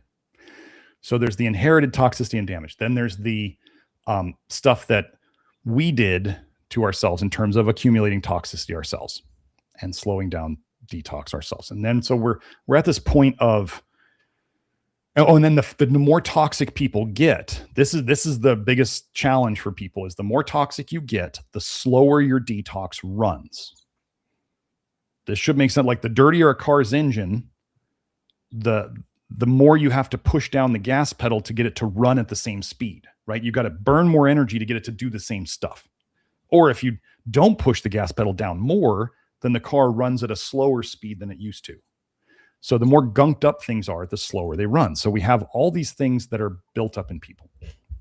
Then we have the toxins coming in. And the body, if it cannot process them fast enough, well, it's either going to store them or you're going to get a backflow into the system. Whether that's, the bathtub leaking. If you think of the bathtub as the liver accumulating toxins, once the bathtub kind of overflows the edges, then you've got water all over your bathroom where you don't want it, potentially causing mold. You got the dam. The dam's the same thing. It's just the same thing as the bathtub. You're just backing stuff up. Accumulating trash in your house. Like, right, if the garbage man doesn't come or you don't take the trash to where it needs to go, you're just accumulating literal trash on your house, and then your house starts to smell. And you start getting bugs and animals and other things coming to root through that. That's like terrain theory, right? Things start growing that aren't supposed to be there because you're feeding it. You're literally feeding trash to things. Again, with the gut biome we talked about, you feed it trash, garbage in, garbage out, and it gives you more trash. So that's the big thing. So what do we do? What's the biggest thing that we can do? Well, there's really three things. This is a great place for this to go over this. There's three things that we do to help people regain their health. One is we reduce and minimize and eliminate the toxins coming in. Because a toxin that doesn't come in doesn't have to be detoxed. It doesn't use up any nutrients and it doesn't cause any damage. So we want to reduce the amount of toxins coming in. The second thing is we're trying to do is to facilitate the removal of toxins that have been stored in the system. Number one helps with that a lot because if you have less toxins in, right, if you have less work coming in, the more you're able to catch up on the work that you couldn't catch up on before. So, but two, also we help facilitate the removal of these stored toxins by getting rid of the bile on a regular basis. The typical things that are going to be with that is like soluble fiber and binders that we like activated charcoal from hardwood. And zeolite with a Y is our favorite. That's the one we use. So there's that. Then the third thing is restoring the nutrients that the body needs to run these things properly. And again, we can restore. A part of restoring the nutrients can be done by simply not taking in the toxins that cause you to use up the nutrients. So again, that first one of less toxins coming in general, the key thing about that first one is knowing what the toxins are. Because a lot of the health nut world is telling you to just ingest. They're telling you to drink out of copper cups and do all this stuff that's just horrible. And it's going to mess people up. And they're going to wonder, but I was doing all these things right. It's crazy that they would say a copper IUD is bad and then drink out of a copper cup. Like the disconnect is huge. Or why isn't everybody who has copper pipes super healthy? The disconnect there is amazingly just dumb. Mm-hmm. So, but yeah, so with these things building up, we're trying to, again, if a bathtub was too full. So think of the days, the dam or whatever, the day's toxins coming in is the bathtub faucet running, right? So there's always something coming in. We're always going to be exposed to toxins. That's why we kind of want to make detoxification practices and approaches part of our daily life because the toxin onslaught is never going to go away. So we want to turn down or turn off the bathtub faucet so that there's not as much stuff coming in. That's the number one thing, right? That's the first, reduce the toxins coming in. Number two would be facilitate the removal of stored toxins. Well, that would be, I said, the more toxic you are, the slower your detox runs. Well, that would be like a plugged, like a jammed up drainage plug, full of hair, and it's not draining. So if you can get the hair clogs out of there, then all of a sudden the water starts draining. And now you're not putting as much water in and water's finally leaving. And then there would be the water, especially then we get the nutrients that you need to help the body fix the damage and to run the detox processes. Well, that might be akin to being able to mop up the floor of all the water that's got out of there and caused damage, and then cleaning the bathtub up from all the stuff that was just stagnant in there. So that's how that can relate to that analogy. That's great. And is it something that people need to worry about, that the dam broke and the bile is in the blood? Should it be cause for greater anxiety? Yeah, there's a lot of people who really want to get deep into it with stuff like, well, they're like, do I have intrahepatic cholestasis or extrahepatic cholestasis? And I say, I've never cared about that 1 second in my existence. Like, I talk about it, but I don't care about it. Or they're like, well, how do I know if it's a bile dump or a toxin dump or whatever? And I go, the fix to these things is the same. That's what I kind of like about this system is if people are saying, Doc, I don't feel good right now. We start going, okay, well, ratchet back the things that we know tend to push too hard. Like that's what we do. We just ratchet it back. You eat clean. You pull back on especially anything you know in your past that has triggered a reaction at a certain dose. That's your first suspect. That's always your primary suspect. You're like, oh, this guy got me before. So when I start feeling like something's wrong, I'm going to look there first. So we just got to know these patterns, so that we can go after it in the right way. So yeah, it would be like, okay, so somebody does the blood tests for bile acids or bilirubin or liver tests. Okay. And they're like, well, so I got, what if they do this? This is like, why do we not want to run those tests? What if they have all sorts of health problems and they run those tests and for whatever reason, they look normal? I just did some research because somebody said, well, what if somebody has low bilirubin? Can they still have cholestasis? Can they still be leaking blood leaking bile into the blood? So I went and I did some research and I found out, yes, you can have low bilirubin in the blood while still having cholestasis. So if let's say somebody goes and they look at their blood and they got normal liver enzymes and they got normal bilirubin, they got normal serum bile acids. And they go, well, I don't have this problem. Okay. They're sick, but their blood test didn't say what they wanted it to. And let's say we could help them fix themselves. And now they just said, well, I don't have that problem, so I'm going to go look elsewhere. So this is where it's more of that. This is why it's a paradigm and it used to be called a theory, is because we were working on figuring out, does this all make sense? And some really smart people who have come through say this, yourself included, have said this makes more sense in terms of why I felt better at these times, why I felt worse at these times, why this does this to me, why this makes me feel better than anything they've come across before. And so we're trying to make a system that makes sense, that is easy to utilize. We're not trying to look at, do you have symptoms of this or this or this or this or this or this or this? People say, what are the symptoms of bile in my blood? And I'm like, do you feel bad? Probably connected. Exactly. So yeah, it's complex. It's simple, not easy. Right. And anything that's, you don't use knowledge to spook yourself, to worry, because then you're compounding the problem that adds stress. Stress causes more bile dumping. Yes. Yeah. Yeah. And it would also change the bile recipe. Right. So yeah. There you go. Yeah. It literally makes you more toxic. So yeah, don't use it that way.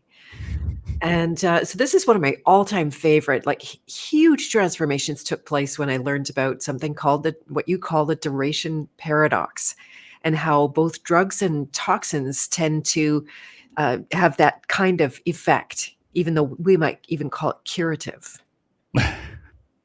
At times, some people might call it that. Well, it's kind of like, so the duration paradox, let me go over the simple explanation of it. It is a pattern that I saw over time. I remember I figured out I've been in the naturopathic game 20 years now. And I was a personal trainer who was into supplements and other stuff like that for 12 years before that. So compared to a lot of the young and influencers out there, I have a lot more data to pull from. But what I started to see was that things that looked, there's a couple of aspects to this. Things that looked good in petri dish type studies, like the in vitro type studies, they look amazing in there. And over time, pretty much everybody I knew who took them stopped them because either they didn't feel better from it or they actually felt worse. So it's like these petri dish things would look amazing. And for those of you who are on social media, like, oh, a new study came out in this petri dish and it showed that this does this, and all these telomere studies. And I'm just like, whatever, you can have all your telomere research. I'm not touching it because I don't believe it at all. The bad guys are not interested in you living longer. So they're not funding research on how you can live longer. That's not what they want. So Petri dish studies, in vitro studies, often in the real world, in real animals and humans, shows the opposite effects long-term.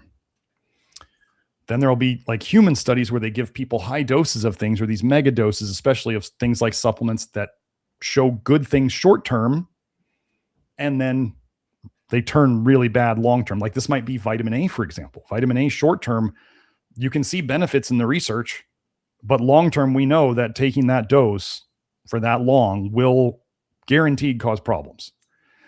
And then so there's the duration of it. Then there's also, we want to look at human studies, not just animals. We don't want to throw away all animal studies, but we do want to we want to emphasize long-term human studies over short-term Petri dish animal studies. It's just more of what we can know. And then when we don't have long-term human studies, we want to do something called the precautionary principle, which is take precaution before we jump in with all these things, which is exactly what social media health influencers are not doing.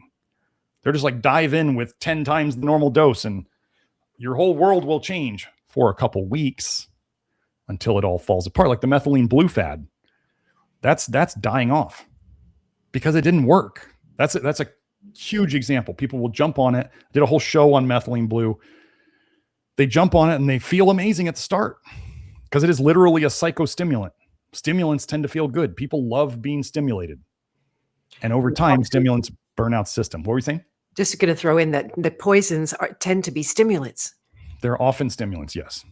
They can be depressants or stimulants. Alcohol actually tends to have like qualities of both a stimulant and a depressant in the different periods after you've started drinking. It's like where people will say, if I keep drinking, I can stay up all night. Right. That's weird. But when I stop drinking, I fall asleep. So that was, I remember somebody telling me about that alcohol was both a stimulant and depressant long ago. And I went, okay, that makes sense. So, but yeah, the stimulant part of it is bad. So we're kind of talking about like, well, we'll go into drugs versus toxins and nutrients and stuff like that. So nutrients, there's actually very few really important nutrients that we need. The list is quite short. And it's mostly minerals. Most of vitamin science is just complete garbage created by the Rockefellers.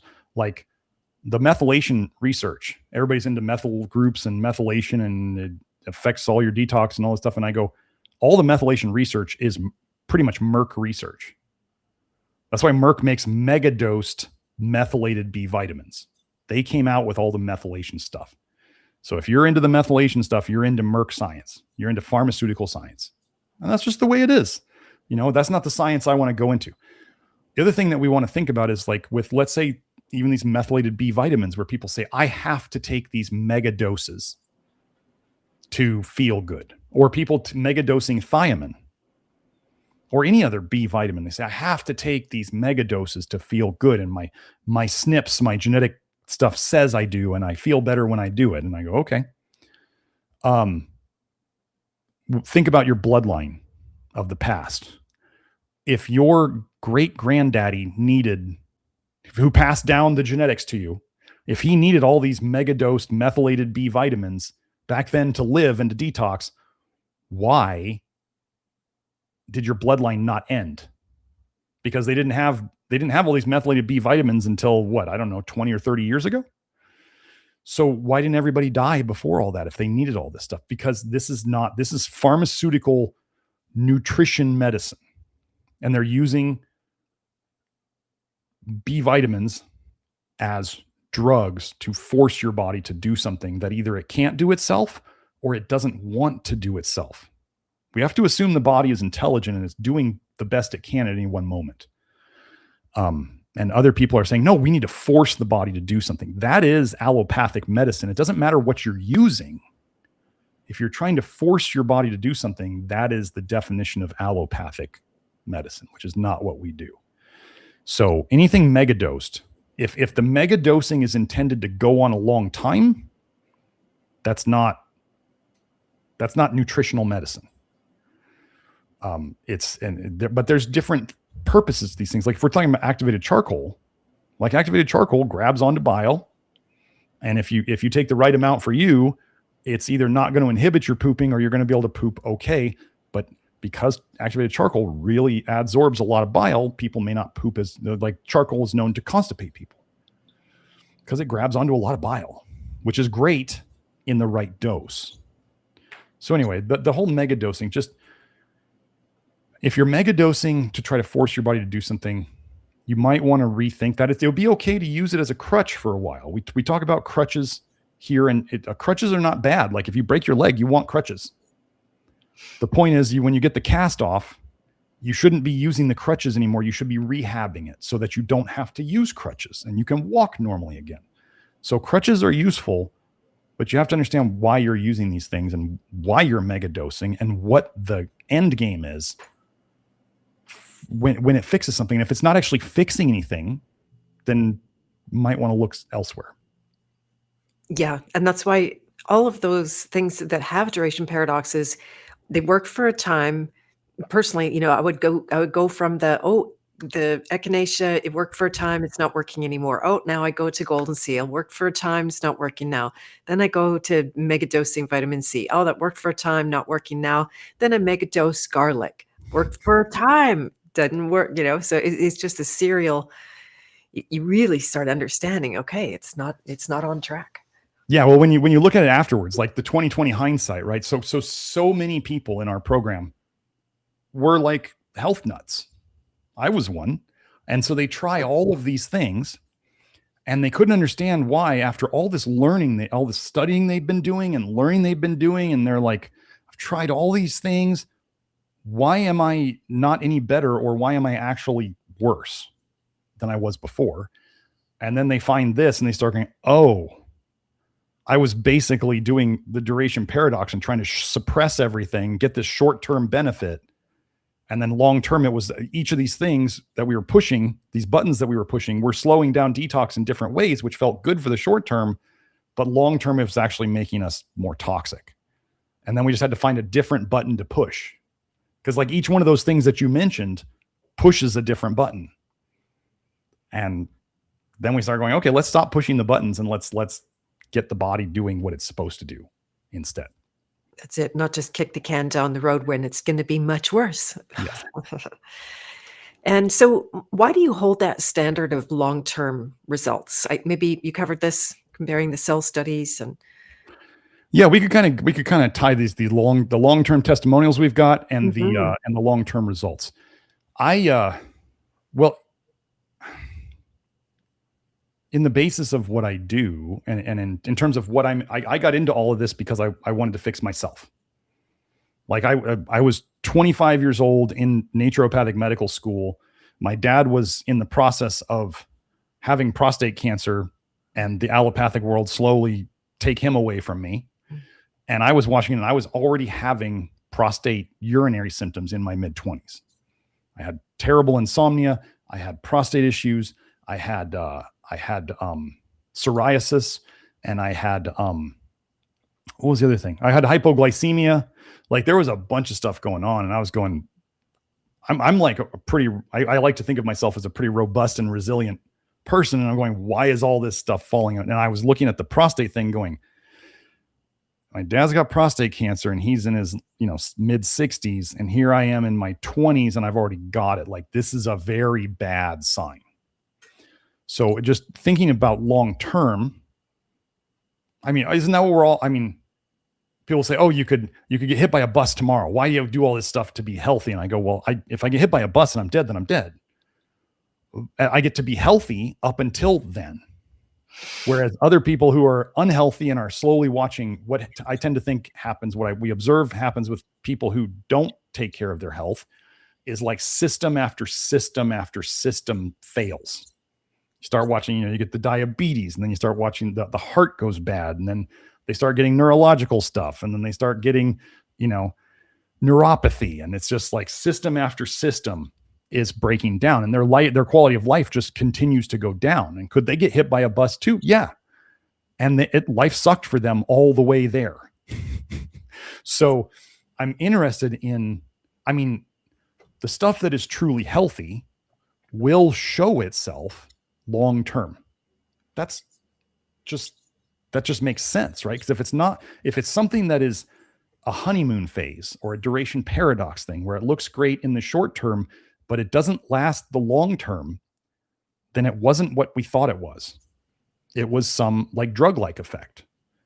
So yeah, so we have lots of testimonials. And I tell people, like, with the testimonials, most people write testimonials in the first week or maybe the first month or two of doing something. That's absolutely honeymoon phase time. That you haven't, how long did the honeymoon phase last for people in their relationship before things really started to settle in? And then the masks come off and people start learning, who they are in that relationship, when it's the fuzzy feelings of the beginning aren't there anymore. So yeah, so we start looking at like, what are some of the things, one of the things I really don't like is the repeat diet. And the repeat diet, they'll make all sorts of grandiose claims and all this stuff. And I look at all their people and they're all like 20s and 30s. Remember the young mice with alcohol study? They could abuse themselves and their ALDH still rose. So these young people eating tons of sugar and doing all this stuff, and they're like, we're going to boost our metabolism, our metabolic rate. And I go, okay, artificially, like you're going to eat sugar to literally raise your body temperature. And you think that's the sign of health. Okay. Whereas we've got people who are in their 40s, 50s, 60s, 70s doing this program for 3, 4, 5 years, 6 years now. And when you have people who are, so older people don't have the magic of youth anymore. They can't cover up doing bad things with BS approaches. So when we start seeing people who are, women in their 40s and 50s getting off of thyroid hormone or stopping hormones like hormone replacement therapy, or guys getting their testosterone levels back up, older guys. I mean, that's the proof is in the pudding, right? So if something truly works, we want to see long-term results, 3 years, 4 years, 5 years. We want to see that it's holding up. And then we want to see it working in people who are past the magic of youth years. And those are just signs that it works. So, yeah. Yeah, the proof is in the pudding there. And not to mention fertility, right? There's, what do they call them? LYL babies? Yeah. Yeah, we really do help the LYL babies, moms who have done this, who were sick and maybe they couldn't get pregnant, or even guys who, let's say, weren't able to, make enough sperm to help that. What we see with women is, what we see with couples is they get pregnant very easily when they decide to, or if they maybe don't take enough precautions in their approaches. And then the moms have like much easier pregnancies and much easier deliveries. And their kids are, I forget who it was. We had somebody who had 2 or 3 kids born jaundiced, which is yellow, which means the kid's liver is not working well. And then the last kid was not jaundiced. Wow. So we're seeing these fixes happening, and it's really exciting. So we're helping the next generations, and that's why I say these things are handed down for better or worse. So if we have a mom who has all jaundiced kids and then all of a sudden not having a jaundiced kid, that means it's what we're handing down is good, right? We're handing down a better start of life. So yeah. Amazing. Absolutely amazing. Wow. Well, would you like to hear a little bit about the journey of 15 months that I've been on in not too much detail, but I do have a list of 20, maybe 21 symptoms that have either disappeared completely or significantly reduced. Well, yeah, but let's just add before you go into that. Yeah. We don't have protocols. We didn't look at each of your symptoms and go, okay, for this symptom, you're going to take this supplement. And for this, you're going to do this, and this, you're going to do this. You were just working the program. And exactly. I will say you do come to my office hours on a regular basis to hear me troubleshoot people. So you were troubleshooting yourself along the way with that stuff. So yes, go ahead. Yeah, exactly. Sometimes some of these symptoms I was in denial about because I felt like I just had to live with them. Therefore, why even talk about them? I had many practitioners say, "Oh, this will just be the way it is. You'll have to keep going on that." For example, the first symptom of hot flashes, I was told that would be for the rest of my life after I did a bunch of chemotherapy, including night sweats, and those are reduced. So I sleep through the night. That was another major symptom. I had wicked insomnia for years and years and years in a row. And there now 9 times out of 10, I sleep entirely through the night without even a bathroom break. So that's Amazing. new and miraculous. Um, there's a symptom that I would get where a lot of poison would come out my eyes, very much in accordance with what you talk about with vitamin A and the eyes. And so I would every day I would have some show-stopping sting event. Could be while I'm driving down the highway or in the middle of a meeting or at awkward times. And it would make me go blind until I figured out that I just had to get that poison out of there so it stopped stinging my eyes. But I don't get those almost ever anymore. Once in a blue moon. Also, I was a very bad teeth grinder. I've got lots of my canine incisors are flat as a pancake. That went along with a lot of jaw tension that I used to have. Both entirely gone. No more teeth grinding anymore, and I don't have any pain whatsoever in my jaw. So that's amazing. I've been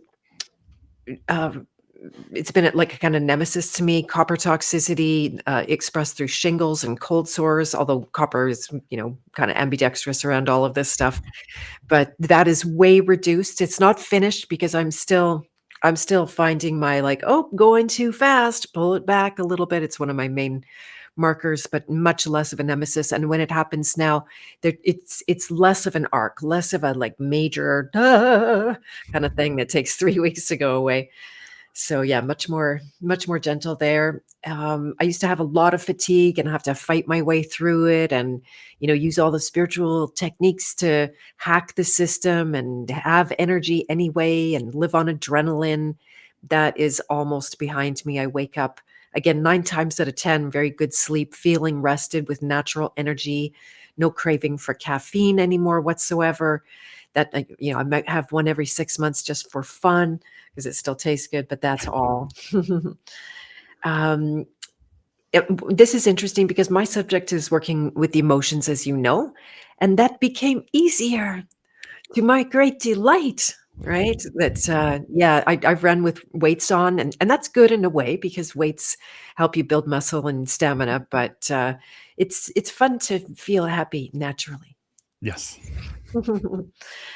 And periodic migraines much less reduced. I've been able to let migraines go midstream, sometimes with just the understanding of doing nothing compared to all the hacking that I used to do when symptoms would come on. I can also use my own methods on that, but it's beautiful not to have to suffer nearly to the same degree with migraines that I used to.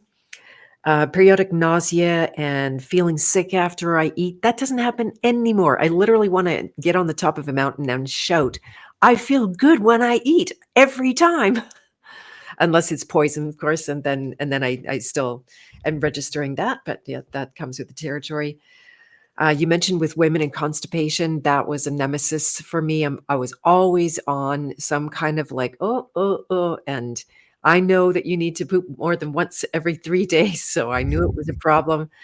And this has come to like clockwork and beautiful, again, happiness, like what you're describing when you feel better after you go to the bathroom. And just, it's so obvious. The proof is in that toxic bile paradigm around that. So yeah, that's been really good.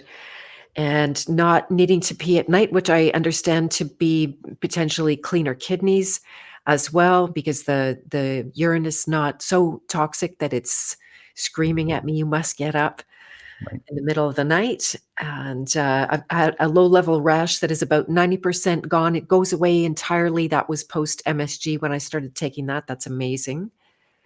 And I now have a more solid body. I think this is MSG related as well. Doing a lot more upper body working out. I've got more stamina. I can do more exercise before I have a bile dump or I feel like I've overdone it. Almost never have pain after exercise anymore. And I feel energized by the exercise rather than depleted. That's very cool. Um, uh, overall greater focus and mental acuity, not activity. Activity is different, but being able to be more precise, remembering things I shouldn't know, from a novel I read in grade 1, and I know that the character's name for some reason. It was always in there, but I wasn't having that kind of memory recall before. So yeah, we talked about not feeling sick after eating anymore. That's amazing. I also have experienced a fair amount of hair loss in a variety of bile dumps that I went through that were so intense that I actually had to die off of hair.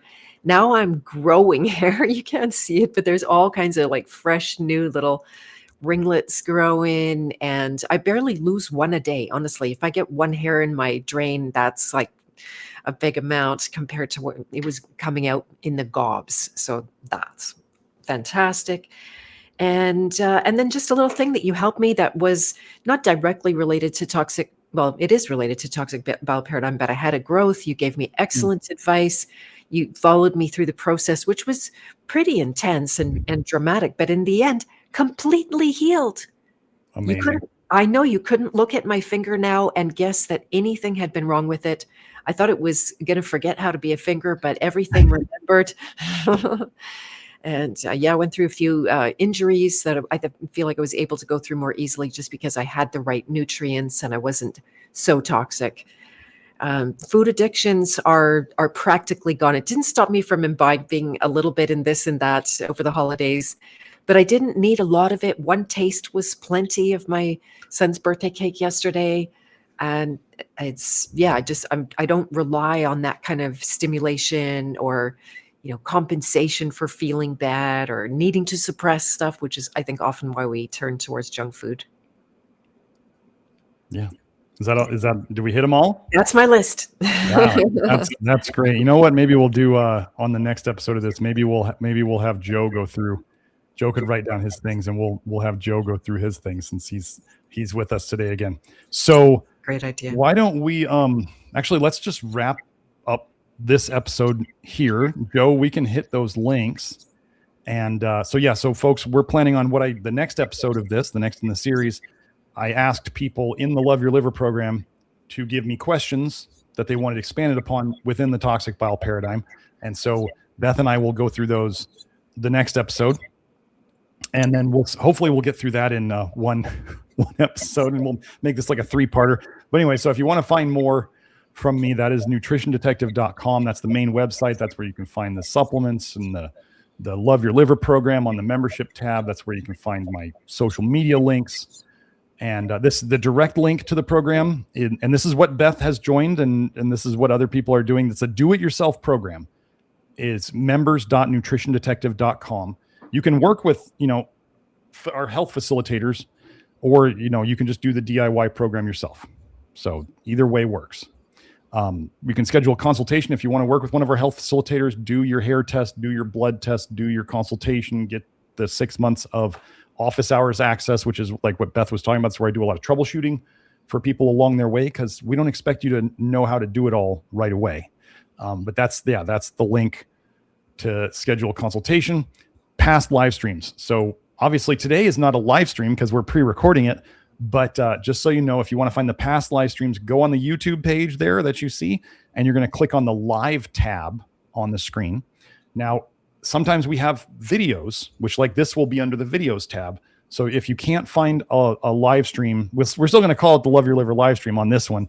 But if you can't find a live stream, go to the videos tab, and that's where you can find any one that we had to take down and put back up because we had to edit it so the Gestapo wouldn't get mad, or if we just pre-recorded it like this one. And we're going to pre-record the next one too. Rumble is where all of our live streams are unedited, all in the right order, and they don't mess with us like some other websites do. So that's another place where you can find us. And then Beth Martens. Thank you for joining us today. Beth Martens at bethmartens.com. She does. So I want to make sure I say it right. Say it all in the right order for me. My podcast is The King Hero's Journey. King Hero's Journey. I wanted to make sure I said those words in the right order because sometimes I I put them in the wrong order. You're not the only one who does that. And Yeah. I have a second podcast now called The Beth of Fresh Air. People used to send me messages saying my podcasts were a breath of fresh air. So that's where I picked up that title. And we just actually did a 4-part series with Dagmar Sensova as a guest. And it's called Decult Natural Health. So we looked at a lot of different systems. We looked at what are some benefits, because it's never baby in the bathwater. They almost always had some good idea of kinds, comparing it to Toxic Bile Paradigm and the Love Your Liver approach, and where they fell short and how we were able to make up the difference with your work in a really big way. Awesome. Actually, and Beth, tell us more about the work you do with individuals, and I think you do small groups too. Is that right? Yeah, I run courses and I do coaching in the field of deprogramming. I know people throw that word around a lot and think they know what it means, but this is really about seeing where do the unconscious motives come from, that, you can do a lot of physical good. You can stop taking toxins in, you can re-nourish with the right nutrients, and still suffer and struggle or have setbacks or set yourself back, sabotage your own health for different reasons. And then, so this is all pointing towards the unconscious, the programming that we carry. You can learn to recognize it the same way that you're teaching people to be a detective for their nutrition. I'm teaching them to be a detective for programming. And so this is a system for gaining greater freedom, not just being successful and healthy, which are natural side effects from this work, but actually going for the root causes of what unnecessary suffering exists in the world. So yeah, I've got a course coming up. There's actually one spot left. I don't know if by the time this runs, that spot will be open. It's called Creator Code, if you don't mind me sharing about that. And this is coming from people that told me they were really struggling when the world is appearing to fall apart and blow up and structure of society is really crumbling, how to vision and create. So when I heard that from more than a few people in my world, I thought, okay, I have the means to do this. I have myself risen from the ashes many times, come into the world fully alive and excited to create and being driven from a place that's truly free. It's a work in progress. It's overtime. It's like your work as well. I'll spend the rest of my life doing it. And that starts in January. So there is time for anyone if they wanted to jump in late. Awesome. Well, I've worked with Beth several times before, and I do recommend her work. So if you guys want to check it out, definitely go check out her stuff.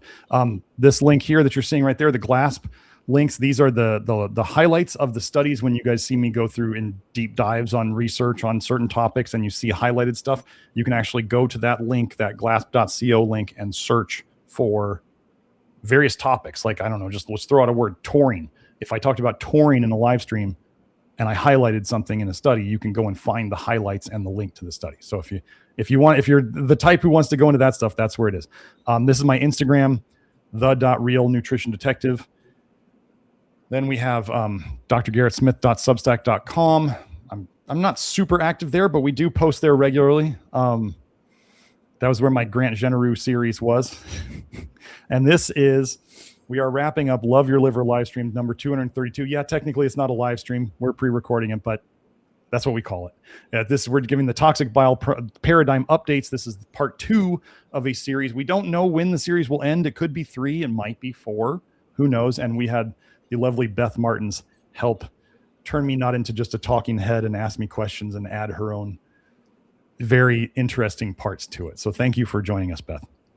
It was my great pleasure. Thank you for your work, Garrett. You have changed the lives of so many people, mine included. Thank you. That's the greatest compliment that I can give. I try to remind myself of that. And for those of you out there, I'm Dr. Garrett Smith, also known as the Nutrition Detective around these here YouTube parts. Hope you got something out of this. Hope this expanded upon some of the ideas that you may have known but not totally grokked yet. And stick around for more. We'll have more coming. Okay. Bye now.